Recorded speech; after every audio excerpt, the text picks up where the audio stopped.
ജനങ്ങളെ, എപ്പോഴെങ്കിലും നിങ്ങൾക്ക് തോന്നിയിട്ടുണ്ടോ നമ്മുടെ ജീവിതത്തിലെ കാര്യങ്ങളൊന്നും നമ്മുടെ നിയന്ത്രണത്തിലല്ല എന്ന്? നമ്മൾ ഒരുപാട് കഷ്ടപ്പെട്ട് ഒരു കാര്യം നേടാൻ ശ്രമിക്കുന്നു, പക്ഷെ അവസാന നിമിഷം അത് നമ്മുടെ കയ്യിൽ നിന്ന് വഴുതിപ്പോകുന്നു. ചിലപ്പോൾ നമ്മൾ ഒട്ടും പ്രതീക്ഷിക്കാത്ത വഴികളിലൂടെ വലിയ അനുഗ്രഹങ്ങൾ നമ്മെ തേടിവരുന്നു. ബിസിനസ്സിലെ ഒരു വലിയ നഷ്ടം, പെട്ടെന്നുണ്ടാകുന്ന ഒരു അസുഖം, അല്ലെങ്കിൽ കാലങ്ങളായി പ്രാർത്ഥിച്ചിട്ടും ഉത്തരം കിട്ടാത്ത ഒരു ദുആ. ഈ സമയങ്ങളിലൊക്കെ നമ്മുടെ മനസ്സിലൊരു ചോദ്യം വരാം: എന്തുകൊണ്ടാണ് എനിക്കിങ്ങനെ സംഭവിക്കുന്നത്? എന്റെ ജീവിതം എന്റെ നിയന്ത്രണത്തിലാണോ, അതോ മറ്റാരുടെയെങ്കിലും നിയന്ത്രണത്തിലാണോ? ഈ ചോദ്യം നിങ്ങൾ അലട്ടുന്നുണ്ടെങ്കിൽ ഈ വീഡിയോ നിങ്ങൾക്കുള്ളതാണ്. ഇന്ന് നമ്മൾ സംസാരിക്കാൻ പോകുന്നത് നമ്മുടെ ജീവിതത്തിലെ ഏറ്റവും വലിയ സത്യത്തെക്കുറിച്ചാണ്. ആ സത്യം മനസ്സിലാക്കുന്ന നിമിഷം നമ്മുടെ എല്ലാ ആശങ്കകളും ഭയങ്ങളും അലിഞ്ഞില്ലാതാകും. ആ സത്യം ഇതാണ്: നമ്മുടെ ജീവിതം പൂർണ്ണമായും അല്ലാഹുവിന്റെ നിയന്ത്രണത്തിലാണ്. അവൻ നമ്മെ ഏറ്റെടുത്തിരിക്കുന്നു. ഇത് വെറുമൊരു വിശ്വാസമല്ല, മറിച്ച് നമ്മുടെ ജീവിതത്തിലെ ഓരോ നിമിഷത്തിലും നാം അനുഭവിച്ചറിയുന്ന ഒരു യാഥാർത്ഥ്യമാണ്. അല്ലാഹു നമ്മെ ഏറ്റെടുത്തു എന്നതിന്റെ അടയാളങ്ങൾ എന്തൊക്കെയാണ്? എങ്ങനെയാണ് ആ ഏറ്റെടുക്കലിനെ നാം മനസ്സിലാക്കേണ്ടത്? എങ്ങനെയാണ് ആ തിരിച്ചറിവ് നമ്മുടെ ജീവിതത്തിൽ സമാധാനവും സന്തോഷവും നിറയ്ക്കുന്നത്? ഈ ചോദ്യങ്ങൾക്കുള്ള ഉത്തരങ്ങളിലൂടെ ഒരു യാത്ര പോകാൻ നിങ്ങൾ തയ്യാറാണോ? എങ്കിൽ നമുക്ക് തുടങ്ങാം. എല്ലാം അവന്റെ നിയന്ത്രണത്തിലാണ്.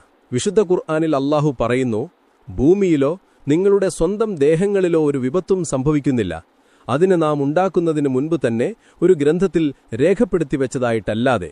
തീർച്ചയായും അത് അല്ലാഹുവിനെ സംബന്ധിച്ചിടത്തോളം എളുപ്പമുള്ള കാര്യമാകുന്നു. സൂറത്തുൽ ഹദീദ് ആയത്ത് 22. ഒന്ന് ചിന്തിച്ചു നോക്കൂ സഹോദരങ്ങളെ, ഈ പ്രപഞ്ചത്തിലെ ഒരു ഇല പോലും അവന്റെ അറിവോ സമ്മതമോ ഇല്ലാതെ കൊഴിയുന്നില്ല. അങ്ങനെയെങ്കിൽ കോടിക്കണക്കിന് സൃഷ്ടികളിൽ ഏറ്റവും ഉത്തമനായ മനുഷ്യന്റെ ജീവിതത്തിലെ കാര്യങ്ങൾ അവൻ അറിയാതെ പോകുമോ? ഒരിക്കലുമില്ല. നമ്മുടെ ജനനം, നമ്മുടെ മരണം, നമുക്ക് ലഭിക്കുന്ന ഓരോ തുള്ളി വെള്ളം, ഓരോ വറ്റു ഭക്ഷണം, നമ്മുടെ ആരോഗ്യം, നമ്മുടെ സമ്പത്ത്, നമ്മുടെ സന്തോഷം, നമ്മുടെ ദുഃഖം, എല്ലാം അവൻ മുൻകൂട്ടി നിശ്ചയിച്ചതാണ്. ഇതിനെയാണ് നമ്മൾ ഖദർ അഥവാ വിധി എന്ന് പറയുന്നത്. ഇവിടെയാണ് പലർക്കും തെറ്റുപറ്റുന്നത്. വിധി എന്ന് കേൾക്കുമ്പോൾ ചിലർ ചിന്തിക്കും, എല്ലാം നേരത്തെ തീരുമാനിച്ചതാണെങ്കിൽ പിന്നെ നമ്മൾ എന്തിനാണ് പ്രയത്നിക്കുന്നത്, എന്തിനാണ് ദുആ ചെയ്യുന്നത് എന്ന്. ഇത് വളരെ തെറ്റായ ഒരു ധാരണയാണ്. അല്ലാഹുവിന്റെ ഏറ്റെടുക്കൽ എന്നത് നമ്മളെ നിഷ്ക്രിയരാക്കാനല്ല, മറിച്ച് നമ്മളെ കൂടുതൽ ശക്തരാക്കാനാണ്. ഒരു ഉദാഹരണത്തിലൂടെ ഇത് മനസ്സിലാക്കാം. ഒരു കപ്പൽ യാത്രക്കാരനെ സങ്കൽപ്പിക്കുക. കപ്പലിന്റെ ക്യാപ്റ്റൻ വളരെ കഴിവുള്ള പരിചയസമ്പന്നനായ ഒരാളാണ്. കടലിനെക്കുറിച്ചും കാറ്റിനെക്കുറിച്ചും അദ്ദേഹത്തിന് നന്നായി അറിയാം. യാത്രക്കാരനെന്ന നിലയിൽ നിങ്ങൾ ചെയ്യേണ്ടത് ക്യാപ്റ്റന്റെ നിർദ്ദേശങ്ങൾ അനുസരിക്കുക എന്നതാണ്. കൊടുങ്കാറ്റ് വരുമ്പോൾ പേടിച്ച് നിലവിളിക്കുന്നതിന് പകരം ക്യാപ്റ്റനിൽ വിശ്വാസമർപ്പിച്ച് അദ്ദേഹം പറയുന്ന സുരക്ഷാ മാർഗങ്ങൾ സ്വീകരിക്കുക. നിങ്ങൾക്കറിയാം, ആത്യന്തികമായി ആ കപ്പലിന്റെ നിയന്ത്രണം ആ ക്യാപ്റ്റന്റെ കയ്യിലാണെന്ന്. നിങ്ങളുടെ സുരക്ഷ അദ്ദേഹത്തിന്റെ ഉത്തരവാദിത്തമാണെന്ന്. ഇതുപോലെയാണ് നമ്മുടെ ജീവിതവും. ഈ ജീവിതമാകുന്ന കപ്പലിന്റെ ക്യാപ്റ്റൻ പ്രപഞ്ചത്തിന്റെ നാഥനായ അല്ലാഹുവാണ്. അവന്റെ അറിവും കഴിവും അപാരമാണ്. അവന്റെ കാരുണ്യം അതിരുകളില്ലാത്തതാണ്. നമ്മുടെ ജീവിതത്തിൽ വരുന്ന ഓരോ കൊടുങ്കാറ്റും, അതായത് പ്രയാസങ്ങളും, ഓരോ നേരിയ കാറ്റും സന്തോഷങ്ങളും അവന്റെ അറിവോടെയാണ് സംഭവിക്കുന്നത്. നമ്മൾ ചെയ്യേണ്ടത് ആ ക്യാപ്റ്റനിൽ, നമ്മുടെ റബ്ബിൽ പൂർണ്ണമായി ഭരമേൽപ്പിക്കുക എന്നതാണ്. ഇതിനെയാണ് തവക്കുൽ എന്ന് പറയുന്നത്. നിങ്ങൾ പരിശ്രമിക്കുക, നിങ്ങൾ ദുആ ചെയ്യുക, പക്ഷേ ആത്യന്തികമായ ഫലം തീരുമാനിക്കുന്നത് അവനാണെന്ന് ഉറച്ചു വിശ്വസിക്കുക.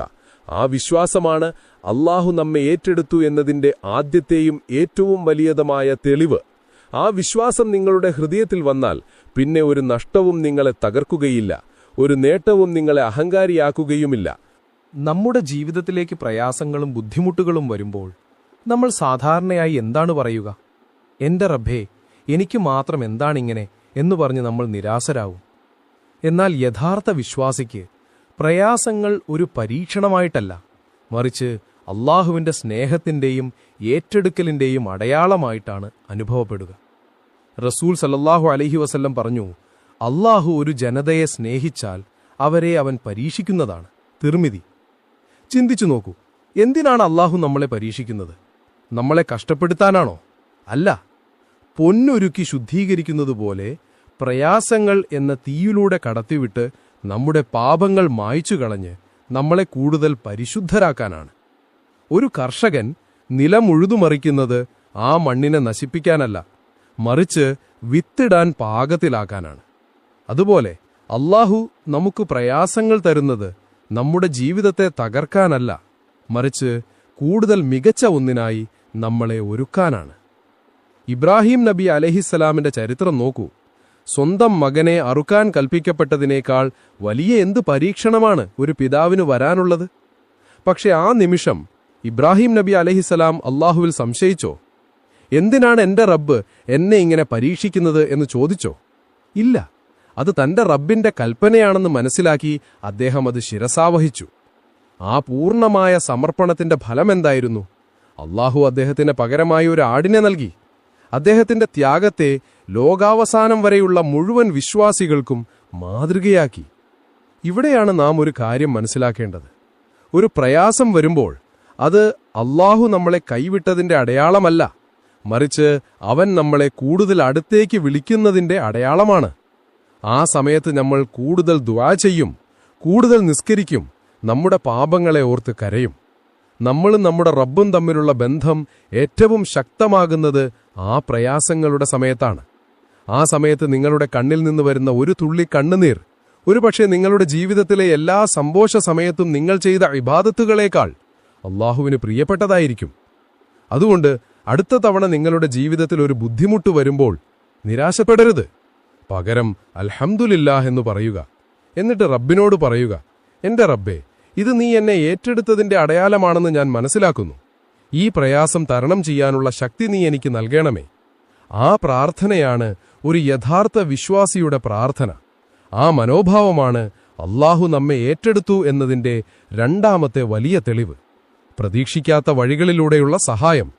അല്ലാഹു നമ്മെ ഏറ്റെടുത്തു എന്നതിന്റെ മൂന്നാമത്തെ അടയാളം, നമ്മൾ ഒരിക്കലും പ്രതീക്ഷിക്കാത്ത വഴികളിലൂടെ അവന്റെ സഹായം നമ്മിലേക്ക് എത്തുന്നതാണ്. വിശുദ്ധ ഖുർആനിൽ അല്ലാഹു പറയുന്നു,